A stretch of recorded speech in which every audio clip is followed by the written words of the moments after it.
comes every day. It's a constant, so long as we are alive. The day we don't wake up is the day we die.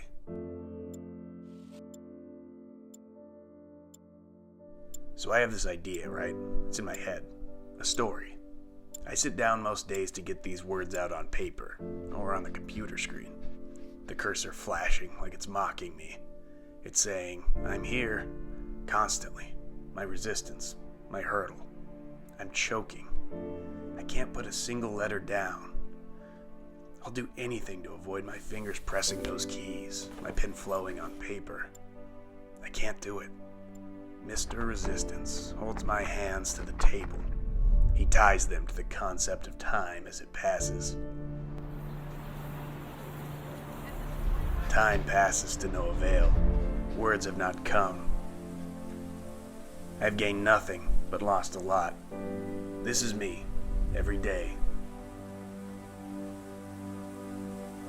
Time passes. He doesn't wait for my fingers to type. I can't hold on to him. He leaves me in my quiet solitude, fearful of failure. In this fear, I fall victim to the thing I'm afraid of. The thought that time would pass without me making something of myself. I know he'll no longer wait for me, so I must join him. I must find a way. Having forward momentum is better than standing still. If you go confidently into the world, you'll make your path. But to stay motionless will make your life stagnate without a glimpse of your vision. The power of moving is incredible. A boxer can be the most skilled in the world, but if he stands still for just a second or two, he can be dismantled in that very instance.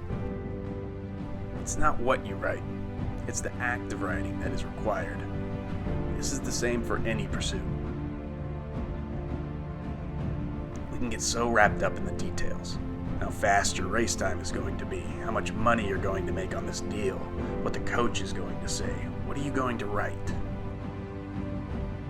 We get so wrapped up in these details, we never get started in the first place. This is fear of success. This is fear of not knowing. And this is called faith. Go where there is no path, and leave a trail. We can procrastinate all day about the thing we want to do, but it's the act of doing that a vision becomes a reality.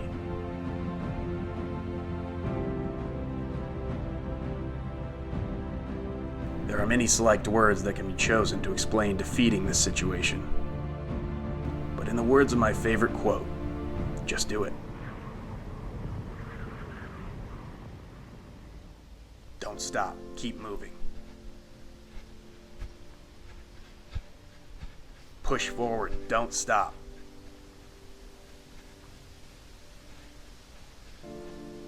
Push on.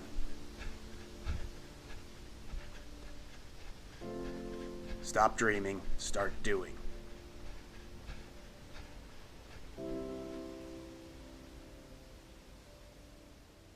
I am moving. I will not stop. I will not stand still. Did you ever have, let's call it a normal job, Conor, a 9 to 5? Yeah, because the Irish thing is to get into a trade straight away. I was no different. As soon as I finished school, I was always getting pestered. What are you doing with your life? You're doing this, doing that. They didn't know what it was. They didn't know what MMA was. They didn't know what none of this. They didn't know I could make a career out of it. As far as they were concerned, my man and dad I'm talking about, as far as they were concerned, I was just getting into a cage and fighting with some other guy.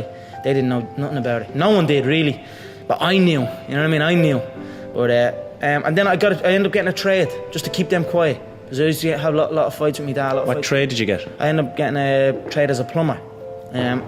Literally up in the back arse of nowhere, up in the Wicklow Mountains. And funny enough, that site was one of the biggest sites in Europe. Kiltiernan. It was right at that skiing place. Huge. And now it's just abandoned. Now it's just deserted. So I used to go up there 6 o'clock, 5 o'clock in the morning. I was on that M50. I used to have to walk to the N4, about half an hour from my house, wait for some Limerick guy that I didn't even know. He'd drive on the M4 and I'd have to flag him down. Nightmare, yeah. 2 hours down on the M50, 2 hours back. Literally 14-hour days, and I was the first year, so I had to go and do everything. I had to go to the shop. I had to go and get this and get that. So I always had trouble with that, and I was like, this isn't for me. this is not for me. How long did you last? I lasted 18 months doing it, but it was tough, you know what I mean? It wasn't the life for me, you know what I mean? And then John said, because I was training with John as well at the time, and then John got in touch and says, I have a show, I'm running a show, I'd like to fight on it. And then that was it. I just packed it in, didn't show up. My dad used to come in and punch the head on me and like try and drag me out of bed, and I just wouldn't go, you know what I mean? I had an uproar for a good few years with him over it, but and that was it. I just packed it in, quit, and then focused on training. And I knew what was going to happen. I knew I was going to get here. They didn't. It was a lot of stressful years, you know what I mean? A lot of tough times. But I proved them wrong. I proved myself right. I was working in the plumbing business at the time, yeah, but I'm trying to think. It would have been around that time that John, see, I'd left the plumbing business. I left the plumbing business. How bad was that? The plumbing? Yeah. Horrendous. Were you actually in the trenches? I mean, it was an industrial. Ooh. So it'd be like building this. It'd be like the plumbing that would be needed in a place like this, 6 o'clock in the morning, and the motorway. And I used to have to walk for about an hour to get to the motorway, and then I'd stand on the edge of the motorway and wait for a bloke to drive by. So he'd give me a lift, and then the motorway was like getting renovation at the time, so it'd take me 2.5 hours to get to the place. It was out in the country. Then I'd be there for 10 hours walking, and I was a first year, so I was the worst of the worst, you know what I mean? It was only beginning. Then 2 hours to get back in the traffic again. It was just a horrible, horrible time, and I was like, you know what? I don't want to do this, and then I just left, and then I just stopped going, didn't get out of bed. Then my dad would come in and try and bait me out of bed, and we'd have fights, and literally for a good while I never spoke. I didn't really speak to my dad. We just kind of stayed away from each other. Anytime I'd come across my dad, anytime we did speak was to fight. You lived in his house? Yeah, I was only 18, 17, 18. But you didn't talk to him? Isn't that kind of awkward? Yeah, well, not like it wasn't whatever, you know. You didn't have just a deep relationship? But since this has happened, right. Since the dream has happened, since the vision that I had has come true, and like he went through a tough time as well because he got testicular cancer. Oh. So he got sick and all over it. And in my head I was thinking maybe I done that because he's worried about me and doesn't know what I'm going to do, and all these fights that we're having all the time, and like I'm talking full on fights. You come in and punch it. We're going at it. Yeah, we're going at it. You're punching back? Well, yeah, we're going at it, yeah. Wow. And what does your mom say about that, who's so protective of you? Yeah, I mean, well, I don't know. She just stayed out, you know, but since, why did it get to that point, to where he was that mad? Because I was doing absolutely nothing. I was out getting into you. trouble. Yeah, it basically felt like I was doing fuck all. I was a waster, you know. I was a waster. Got called that a lot, you know what I mean? But now, like, and then when I start getting that focus and realize, no, I'm gonna make this happen. And then now that has happened, I'm making it happen. I have a great relationship with my dad. Like, we talk all the time, and I even see energy in him, and I see energy in me, man. Like, it's depressing times for a lot of people in Ireland. There's a lot of bad stuff going on in the country. A lot of people are struggling. Everybody's struggling. But now, since them seeing me chase this dream, it's giving them an energy, and I see a new lease of life in them, and that alone spurs me on even more. So it's all just a perfect storm that's happening for me, and that is why I have this tunnel vision, and that is why I'm willing to kill every single man in my path to get that belt, you know what I mean, to secure the future, from my family's future, you know what I mean? That's what I'm doing it for. It's inescapable that our role, while we're at work, we are workers. When we're at home, we're consumers. We're designated roles that prevent us from having an authentic interaction with reality, an authentic experience of ourselves.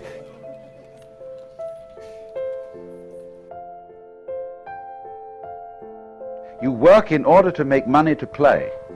This is insane, because you spend most of the time working.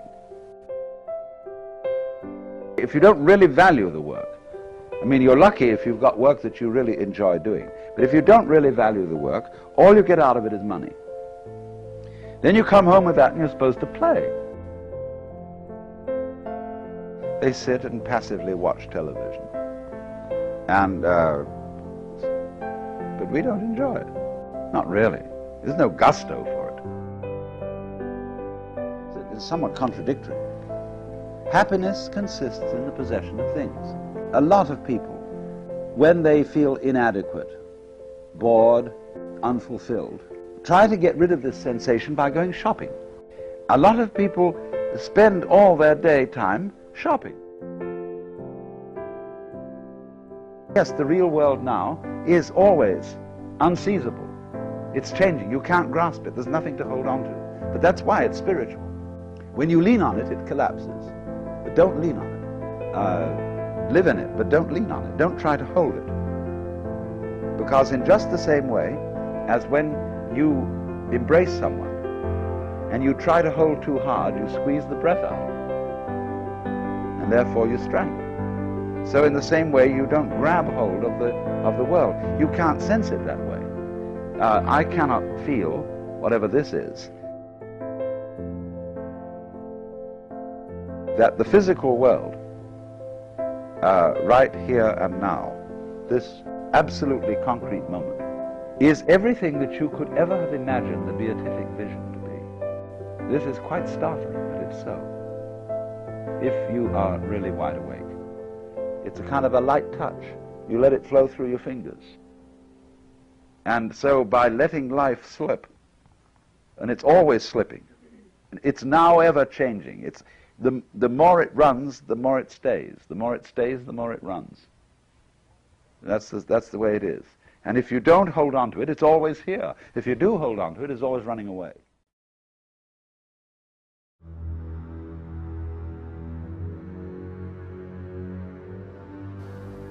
She said to me once, I wish you would just kill yourself. You're such a burden to me. I think I was 9 when my mom drove me down to the deepest part of Baja California. And she walks me up to an orphanage and she knocks on the door and the guy comes to the door and she says, I found this kid. And she left me there for 90 days until my grandmother could get out of her where she had dumped me, and my grandmother came and rescued me.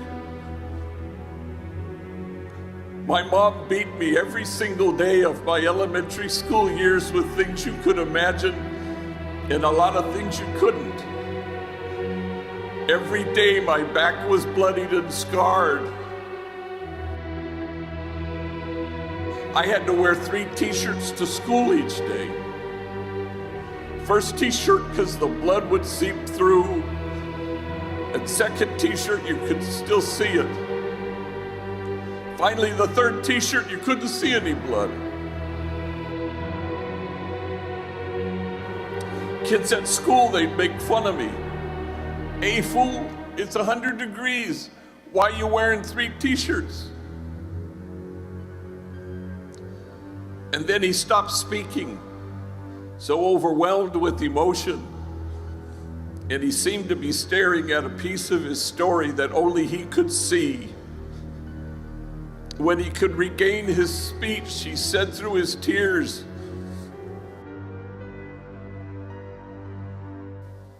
I wore 3 t-shirts well into my adult years because I was ashamed of my wounds. I didn't want anybody to see them. But now I welcome my wounds. I run my fingers over my scars. My wounds are my friends. After all, how can I help heal the wounded if I don't welcome my own wounds?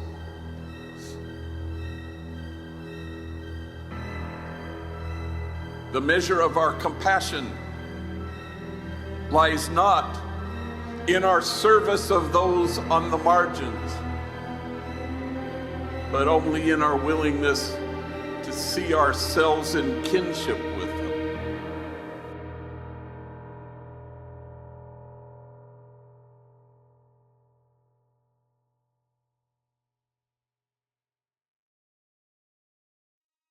But I remember we were playing against the Lakers, Tom, and we were out here in LA. And, you know, look, I always try to outwork people, right? That's just how I made my mark. So the game was at 7. I was like, you know what? I'm gonna come to the Staples Center because we're playing. This is when the Lakers had Kobe and Shaq. Right. Okay, this is like the championship Lakers. I was like, I'm gonna get there at 3 o'clock, and I wanna make sure I make 400 made shots before I go back into the room, and then I sit in the sauna and I get ready for the game. So, get in the car, get to the gym, get there, and as I'm walking onto the court, who do I see? I see Kobe Bryant, already working out.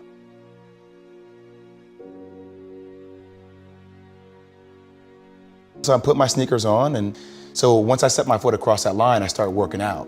And so I worked out for a good hour and a half. And when I came off, after I was done, I sat down, and of course I still heard the ball bouncing. He was working out, it looks like he was in a dead sweat when I got here. Right.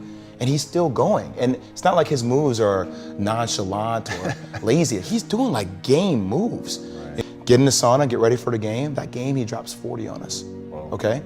And after the game is over, I'm like, I have to ask this guy. I have to understand, why he works like that. Right. So after the game is over, I'm like, hey, Kobe, why were you in the gym for so long? He's like, because I saw you come in.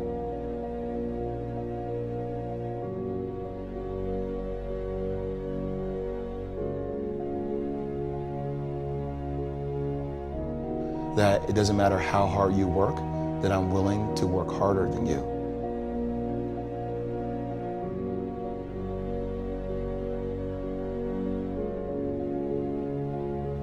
And it was the first time I started to see this level of competitiveness where I said, I need to start doing more.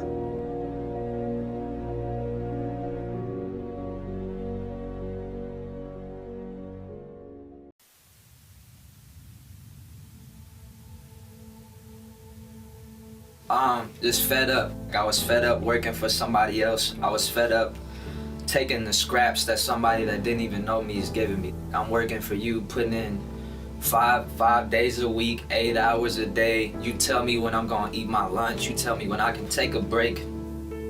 It was heavy labor too. I had to. I was in this area in the building warehouse work, where every kind of package that I had to deal with was 35 pounds and up. So you dealing with 70 pounds, 100 pounds every day, back to back to back to back to back to back to back, and you finna tell me I can eat for 15 minutes. It just didn't sit well with me, and I knew I had too much to offer to the world, so I left. I was working to get enough money to be broke. You know what I'm saying? After I pay that cell phone bill, after I pay my rent, pay insurance and all that, I had enough money to eat. I had no money to really pay for studio time or to pay for, sometimes struggling for gas. That last day, I'm waiting on that Friday check, not knowing if I'm gonna make it to work and shit. I'm working to be broke. You at work playing time games oh, I'm not gonna check my phone for 5 minutes. And I'm like, what the fuck am I doing? What am I doing with my life right now? I cannot be living like this. And to the person that's trying to live up to the expectation, you don't gotta do nothing. You don't gotta prove shit to nobody but yourself. If your mom wants you to be a doctor, your mom she had her shot to be a doctor. Actually, if she ain't dead, she could still be a doctor. I only gotta prove something to myself. I knew what I had to do.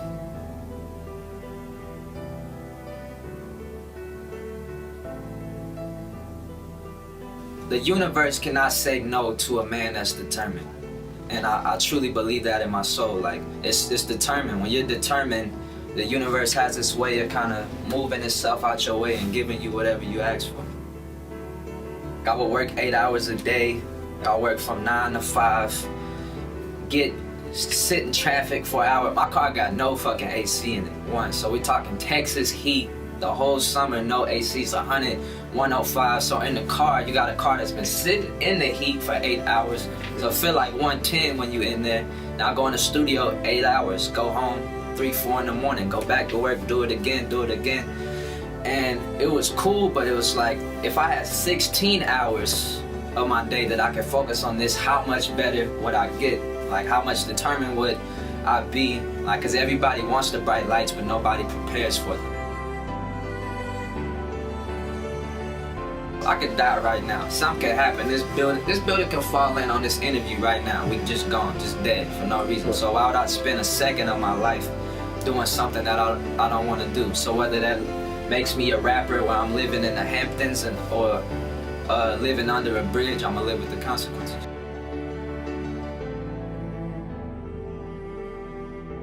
I ain't trying to say I wish shit unless I'm looking at a birthday cake.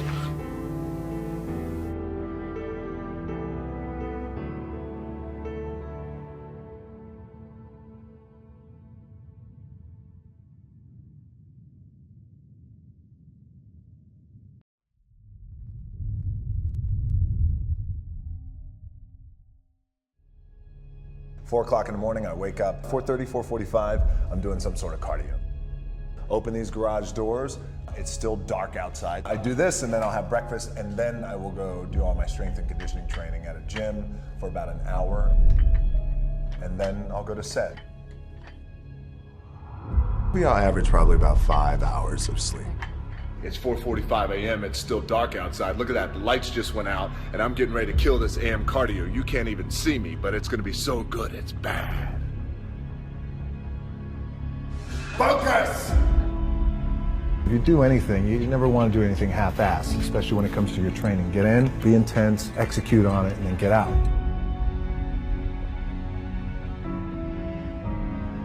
For a lot of guys out there, and I was certainly one of those guys, in my 20s, I thought I had all the answers, didn't know shit. By the way, in my 30s, I'm still trying to find myself, as a lot of guys are out there. Hopefully when you hit your 40s, you're hitting a nice stride. If I'm gonna do it, I need to do this job right, I need to stay focused on it, and I need to give the best effort I possibly can. You live down here in South Florida, it's hurricane season. Focus! But when it's time to go to the gym, we gotta get to the gym. And there ain't no stopping us. It's like I'm gonna be the baddest motherfucker walking it. All right, empty gym, the way we'd like it. It's Sunday, just finished my warm-up. This pain ought to be fun. Focus! I work out twice before everyone wakes up. All right, workout number 2. I'm out working all my competition. All right, Saturday afternoon, empty gym, the way we like it. It's leg day, which means it's gonna be sweaty, painful, and fun. A closed-mindedness that amounts to an imprisonment so total that the prisoner doesn't even know he's locked up.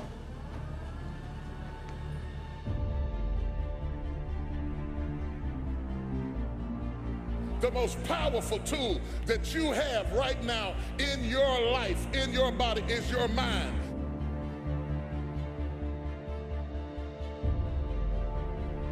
Give me a new perspective. Give me a new way of looking at my situation. Give me a new way of looking at my circumstances. Get my mind ready for this year. You can't please everybody. But there are people who have the fear of rocking the boat. Oh yes, it's going to be some struggles, it's going to be some challenges, it's going to be some tests, but even the struggles are an opportunity for me to show off the victory if my mind can handle the change.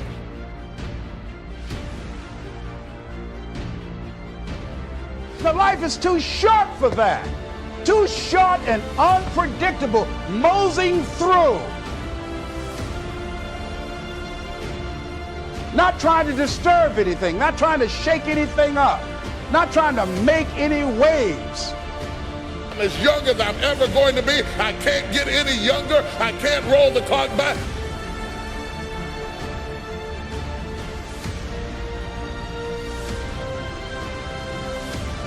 You are wasting time. You have to let the past go and step over into the future.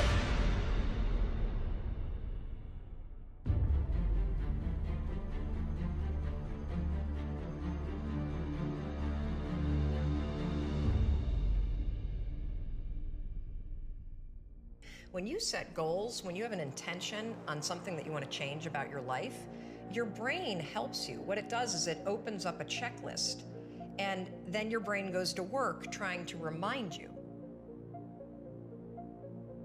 It was cold, it was winter in Boston, and for the first time in 3 months, I had beaten my habit of hitting the snooze button.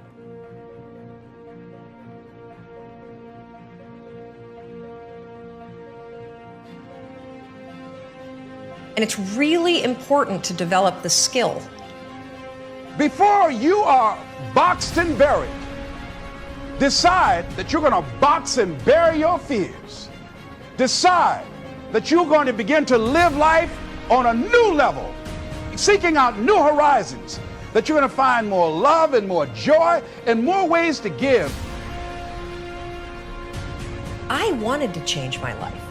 And I think most people that are miserable or that are really like dying to be great and dying to have more, we want to change. We want to live a better life. We want to create more for our families. We want to be happier. The desire is there. Again, it's about how do you go from knowledge to action. So the first thing in this story that's important is realizing that the answer was in me.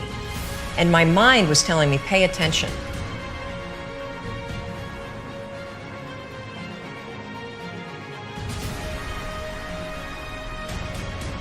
So when you begin to say, what is it that I want to leave? What contribution that I want to begin to make? What difference do I want to make in life? What is it that I want to do with the rest of the life that I have left? What chances I need to take? What risks do I need to begin to embrace? What fears do I need to step on? What areas of my life am I dead right now? What dreams? You can either live your dreams or live your fears. You have got to get to a point where you say, I'm sick and tired of living like this. There's got to be more. That's when people go out and strike out on their dreams. How are you going to make it? I don't know, but I will. I'm going to keep on kicking. I'm going to conquer my fears. I'm never going to give up. Huh? You think it's a game? This is real. This is real life, champ. Work hard, you get what you gotta get. You don't work hard, you get nada. You get nothing. You gotta work hard. Work hard. You work hard, you get what you gotta get. You don't work hard, you don't get nothing. You don't get nothing. Nothing. Zero. Nothing. Zero. Nothing. Keep working. Work hard, you get what you gotta get.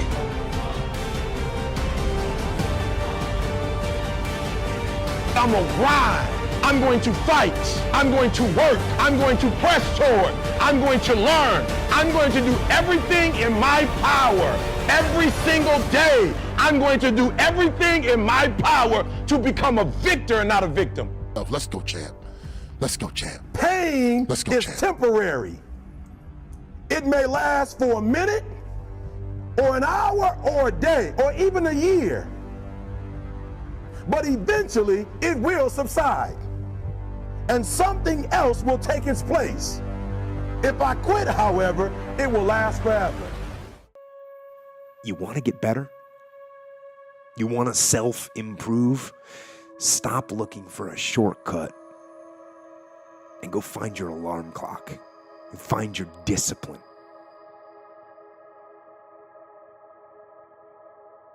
And find your guts and your passion and your drive and find your will. And then you will find your freedom.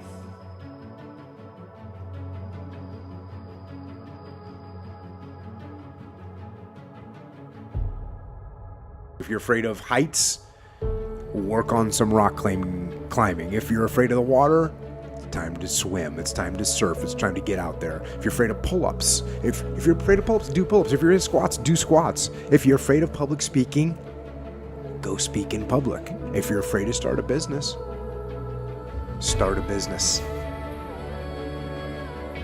And eventually, you will overcome that fear. But the hard part is, you gotta take that first step. You gotta take that first step. Gotta take that first step against the fear of the thing. If you died today, what dreams? What ideas? What books? What leadership? What voice?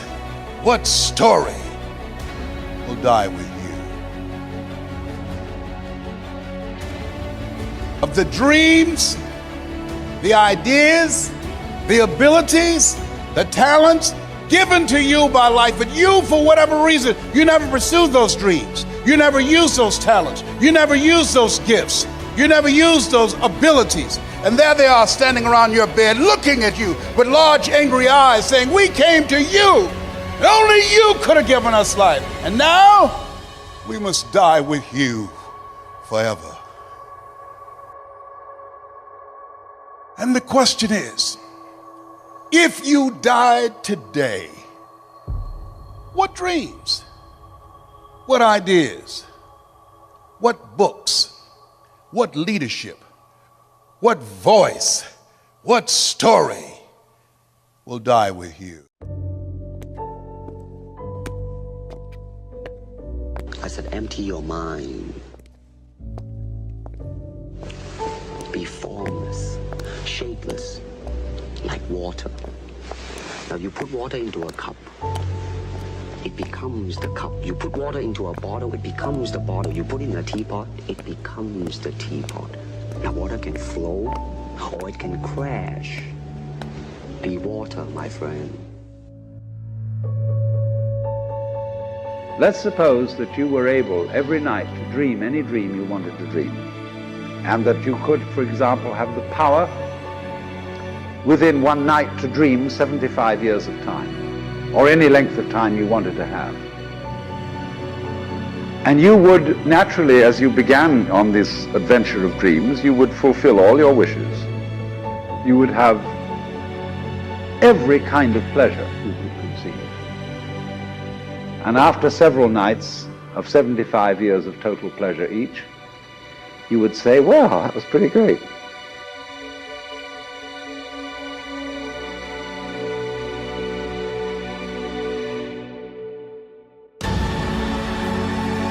Let's have a dream which isn't under control,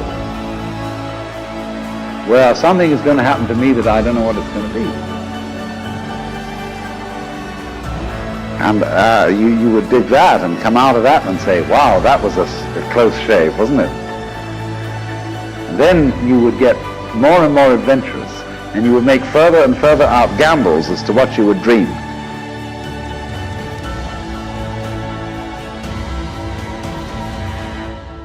And finally, you would dream where you are now.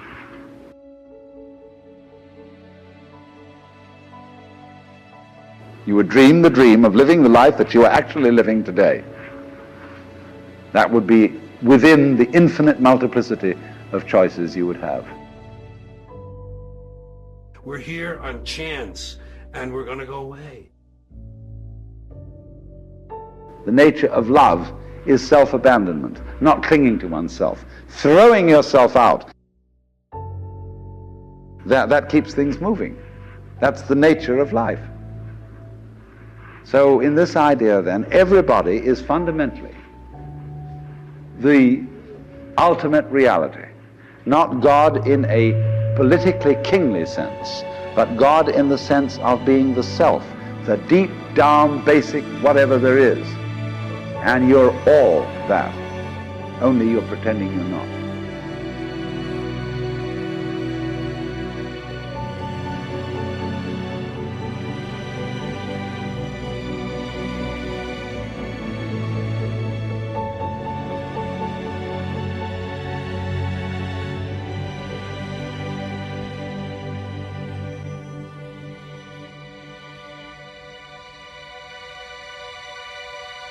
You would dream the dream of living the life that you are actually living today.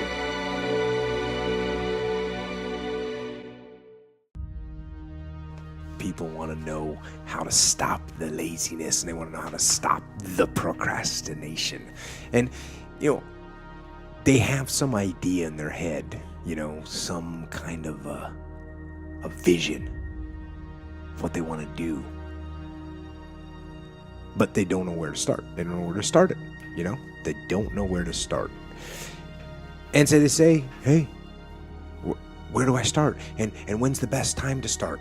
And I have a very simple answer for that. Here and now. That's it. You want to improve? You want to get better? You want to get on a workout program or a clean diet? You want to start a business? You want to write a book or make a movie or build a house or a computer or put together some mobile application? Where do you start? You start right here. And when do you start? You start right now. I had beaten my habit of hitting the snooze button. I couldn't believe it, and I thought, wait a minute. Counting backwards? That is the dumbest thing I've ever heard in my entire life. Well, the next morning I used it again and it worked. The next morning I used it again and it worked. The next morning I used it again and it worked. And then I started to notice something really interesting. There were moments all day long, just like that 5-second moment in bed, where I knew, knowledge, what I should do. And if I didn't move within 5 seconds, my brain would step in and talk me out of it. Every human being has a 5-second window, might even be shorter for you. You have about a 5-second window in which you can move from idea to action before your brain kicks into full gear and sabotages any change in behavior.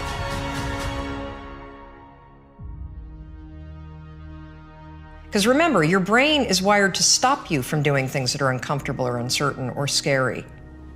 It's your job to learn how to move from those ideas that could change everything into acting on them. Look for the job that you would take if you didn't need a job.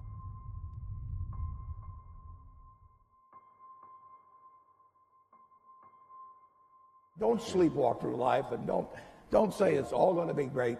You know, I'll do this and I'll do that, and you know, I'm just marking time till I get to be older.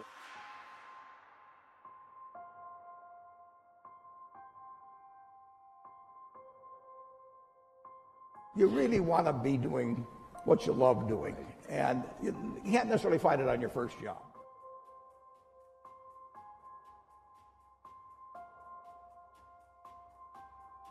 Given all the opportunities that are there in the world, to try and figure out the thing that actually makes you want to get up in the morning, the thing that you actually love. I feel this thing that should exist, and you take that leap of faith that it may work. I would still go home from whatever that day job is, and I would try to do it because I love it, not because I really want to make a certain amount of money. Figure out the thing that makes you tick. Find that thing.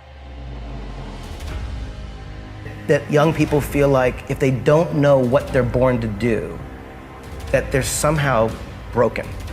And I think that it needs to be looked at differently, which is that it means if you don't know that thing, it means that every door is the possibility.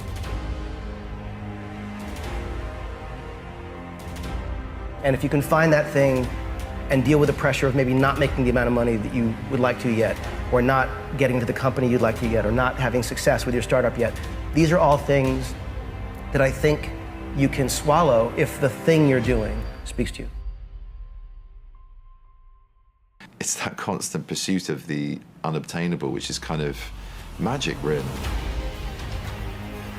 To approach something with a kind of excitement that is shared in this weird way where you just know it makes you happy. You'll say, I'm working on this thing, but I don't know if anyone's gonna like it. It feels sort of like this boring thing that I love, you know, and it's amazing how often that boring thing that you love becomes a sensation. I think the key is to do that. I would say don't stress yourself out. Your voice is as important as anyone else's.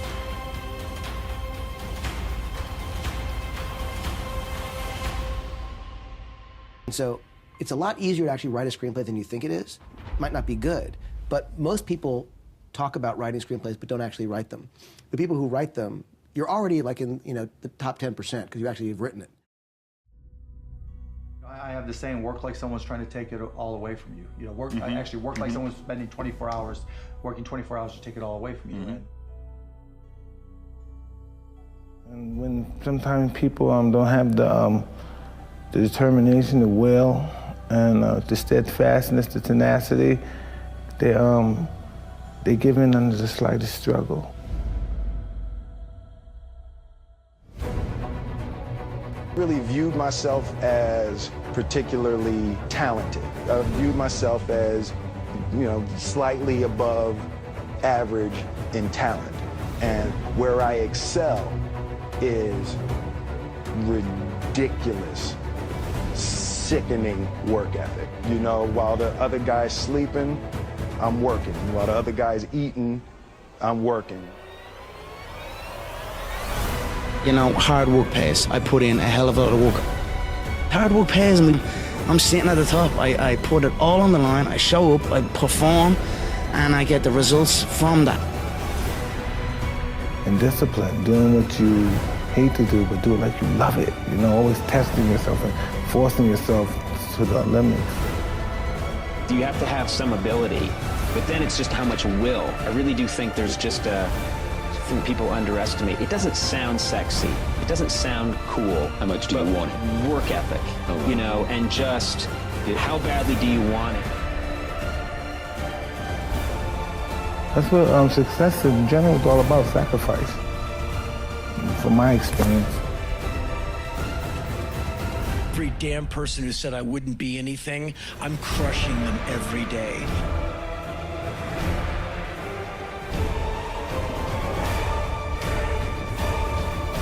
Time settles down for no man. So the question is, how much time you gonna waste?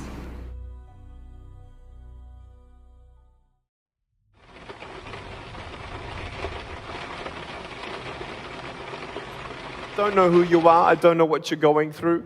I'm not here to pretend that, I understand what you're going through or how you feel in your life. I think the biggest disability that we have as human beings is unbelief.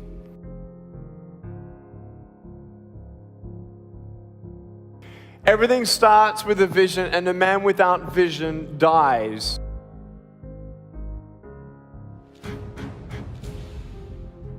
Hate the idea of potential being wasted in this world. You know how it is. If you didn't go what you've gone through, you wouldn't be who you are today.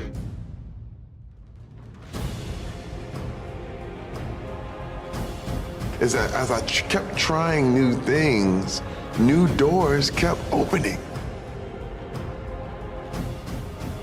Because you don't know what your future is. You just don't.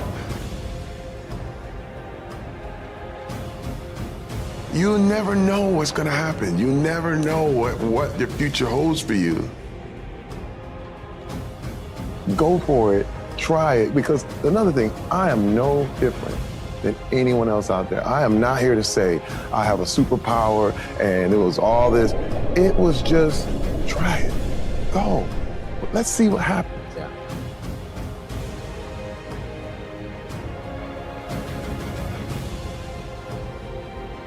Patience, let's say. Don't complain when you're waiting in a line. You ain't going to grow in patience until you're put in a place to wait.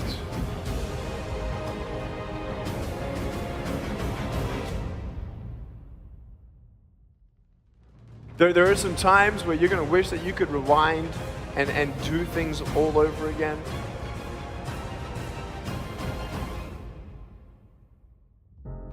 There are times where you just wish you could forget memories, and you try to drown those memories in alcohol or different pleasures, and maybe get distracted by the goals and ambitions of your life and try to put the past behind and move forward. You should wake up worried, terrified every morning, but don't be worried about our competitors, because they're never going to send us any money anyway. Let's be worried about our customers and stay heads down focused. One of my jobs as the leader of Amazon is to encourage people to be bold. And people love to focus on things that aren't yet working. And that's good, it's human nature. That kind of divine discontent can be very helpful. But you really, it's incredibly hard to get people to take bold bets. And you need to encourage that. And if you're going to take bold bets, They're going to be experiments, and if they're experiments, you don't know ahead of time whether they're going to work. Experiments are, by their very nature, prone to failure. But big successes, a few big successes, compensate for dozens and dozens of things that didn't work.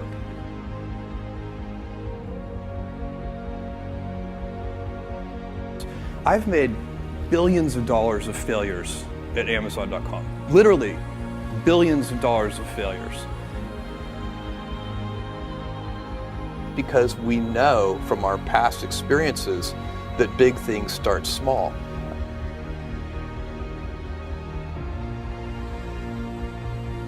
The biggest oak starts from an acorn, and you've got to recognize, if you want to do anything new, you've got to be willing to let that acorn grow into a little sapling and then finally into a small tree, and maybe one day it'll be a big business on its own.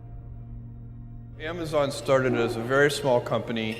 It was me and a few other people. I was driving all the packages to the post office myself in my 1987 Chevy Blazer. You can't skip steps. You have to put one foot in front of the other. Things take time. There are no shortcuts, and but you want to do those steps with, you know, passion and ferocity. It's easy to have ideas. It's very hard to turn an idea into a successful product. There are a lot of steps in between, and it takes persistence, relentlessness.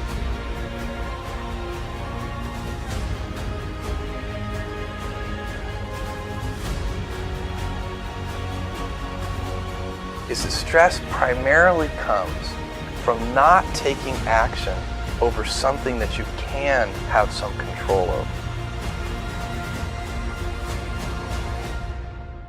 Do something you're very passionate about. I wanted to project myself forward to age 80 and say, okay, now I'm looking back on my life. I want to have minimized the number of regrets I have. And you know, I knew that when I was 80, I was not going to regret having tried this. I was not going to regret having wanted, trying to participate in this thing called the internet that I thought was going to be a really big deal. I knew that if I failed, I wouldn't regret that.